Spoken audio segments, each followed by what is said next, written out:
өз жанын кыйган доктордун арбагы экен. Биринчи ал палатадан башын чыгарып, кийинчерээк болсо ортосуна чыкты. Жана ошол убакта видео токтойт. Себеби камерага тарткан адам аркага чегинүүнү чечкен.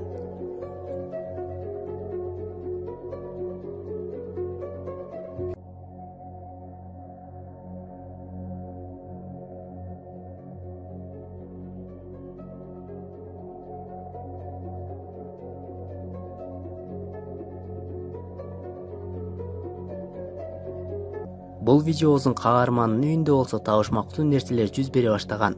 Ал аны далилдөө максатында үйүнүн ашканасына камера орнотту жана бир канча убакыттан соң ашканада кыргын болгонун көрөсүздөр. Сырдуу күчтүн таасири астында идиш аяктар учуп кете баштайт, шкафтар болсо өздөн өзү ачылып кетти.